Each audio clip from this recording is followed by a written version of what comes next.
अयोध्या की गोसाईगंज सीट से विधायक अभय सिंह ने सपा और धनंजय सिंह पर तीखा हमला बोला है। रविवार को जौनपुर पहुंचे अभय सिंह ने पूर्व सांसद धनंजय सिंह से अपनी अदावत पर जहां खुलकर बात की, वहीं मीडिया से बातचीत के दौरान उन्होंने पीएम नरेंद्र मोदी और सीएम योगी आदित्यनाथ के प्रति प्रेम की झलक भी साफ दिखाई। कई सवालों पर गोलमोल जवाब देते हुए अभय सिंह ने कहा कि चुनाव में जीत उसी पार्टी की होगी जो राम की बात करती है। आइए सुनते हैं क्या बोले अभय सिंह। समाजवादी पार्टी में विधायक हूँ, समाजवादी पार्टी के सिंबल से जीता हूँ, लेकिन समय भगवान राम के ऊपर हमको विश्वास है। अब भगवान राम से ऊपर कोई नहीं है। जहाँ भगवान राम की बात है, रामायण के रामचरितमानस फाड़ी गई, ये क्या उचित था? भगवान गोस्वामी तुलसीदास जी ने जन जन तक, घर घर तक भगवान राम को हिंदी भाषा में पहुँचाया। हमारे लिए गोस्वामी तुलसीदास पूजनीय है, भगवान राम की पुस्तक पूजनीय है। अगर भगवान राम की पुस्तक फाड़ी जाती है, भगवान राम को कहीं अपमान होता है, भगवान राम के खिलाफ कहीं कोई बोलता है, तो हम उसके साथ नहीं हैं। तो अभी आप भाजपा में हैं, जा रहे हैं मतलब इसका? नहीं, भाजपा में हम नहीं हैं, लेकिन हम क्या कहते हैं, मोदी जी, अमित शाह जी, योगी जी की नीतियां अच्छी हैं, राष्ट्र का निर्माण कर रही हैं। बता दें कि विधायक अभय सिंह और जौनपुर के पूर्व सांसद धनंजय सिंह की अदावत की कहानी बरसों पुरानी है। अभय सिंह पर आरोप भी लगे थे कि उन्होंने धनंजय सिंह पर जानलेवा हमला किया था, जिस पर आज उन्होंने सफाई देते हुए कहा कि ये पूरी घटना फर्जी है।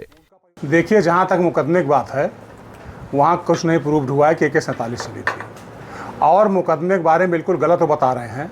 जिस समय की वो घटना है, उस समय मैं अयोध्या में सरकारी अस्पताल में भर्ती था, मेरा इलाज चल रहा था, जिसका बयान दे चुके हैं।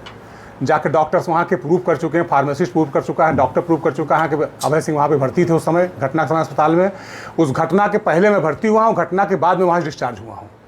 दूसरी चीज़ ये है कि जिस गाड़ी पे वो गोली चलने की बात कर रहे हैं, जो कि एक फैब्रिकेटेड केस है, उन्होंने फैब्रिकेट किया था, उस गाड़ी पे कभी कोई गोली चली नहीं। जो नंबर उन्होंने गाड़ी बताया है, उस नंबर पे कोई सफारी गाड़ी है ही नहीं। उस नंबर पे एक JCB मशीन रजिस्टर्ड है, जो कि महाराष्ट्र से आकर के यहाँ कोर्ट में बयान दे चुका है कि हाँ, MH04B 5817 नाम की कोई गाड़ी नहीं थी, जो FIR में है, जो चार्जशीट में है, जो इनके 161 के बयान में है, जो हर जगह कहा गया है, और उस नंबर पे JCB मशीन रजिस्टर्ड है। तो इसके मतलब मुकदमा फैब्रिकेटेड थे। अगर ऐसी कोई नंबर गाड़ी डाल करके उन्होंने चला, तो चोरी गाड़ी चल रहे हैं, वो सिर्फ खुद गोली चला करके मुकदमा लिखा दिया उन्होंने हमारे ऊपर। पूर्व सांसद धनंजय सिंह की पत्नी श्रीकला के मंगलसूत्र बचाने को लेकर दिए गए बयान पर विधायक अभय सिंह ने तीखी प्रतिक्रिया दी। उन्होंने कहा कि उनका ये बयान उन महिलाओं के मंगलसूत्र का हिसाब कौन देगा जिनके पतियों की हत्या उनके पति द्वारा की गई। वो भली महिला हैं, भद्र महिला हैं, हम उनका सम्मान करते हैं, लेकिन चूंकि वो बाहर से दूसरे प्रदेश से आई हैं, तो वो इनके बारे में नहीं जानती क्या थे, इनका अतीत कैसा था, किस तरीके से ये थे। आपको शायद नहीं मालूम है, पूरे उत्तर प्रदेश से चाहे डॉक्टर हों, चाहे इंजीनियर हों, उनके पति का हत्या हुई। उनकी पत्नियां आज भी अपने सिंदूर को पोंछ चुकी हैं, मंगलसूत्र उनका टूट चुका है।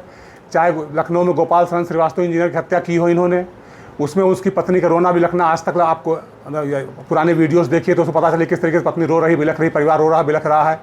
इसी प्रकार डॉक्टर बच्ची लाल, जो कि अनुसूचित जात के थे, दलित समाज के थे, उनकी हत्या हुई। उनका परिवार किस तरीके से बिखर गया, रोता रहा, टूटता रहा, बर्बाद हो गया। हमारे गांव का लड़का संतोष सिंह था, उसकी माँ की कोख सूनी हो गई, उसको उन्होंने जहर दे करके मार दिया। उसका रोना बिलखना किसी को याद नहीं है। इसके अलावा अभी आपने लेटेस्ट देखिए, रानू सिंह हैं, रानू सिंह के पति अजीत सिंह की लखनऊ में हत्या हो गई, जिनके हत्यारे इनके पिता के फ्लैट पे लखनऊ में थे, जो कि उसमें ये मुलजिम बनाए गए। उनका रोना बिलखना, उनका सिंदूर का पूछना, उनका मंगलसूत्र टूटना किसी को याद नहीं है। तो आज ये सब देखिए, उन्होंने जो बयान दिया वो एक स्क्रिप्टेड था, लिख करके भेजा गया था, आपके सामने उन्होंने पढ़ दिया। समाजवादी पार्टी में रहने के सवाल पर अभय सिंह ने साफ कहा कि जहां राम का सम्मान नहीं, वहां हम नहीं। उन्होंने कहा कि जो पार्टी सनातन के साथ है, हम उसके साथ हैं। बता दिया ना, जो धर्म को मजबूत करे, सनातन को मजबूत करे, हमारी संस्कृति को मजबूत करे, जहां रामचरितमानस का सम्मान हो, भगवान राम की जय जयकार हो, हर हर महादेव का नारा लगे, हम वहां हैं।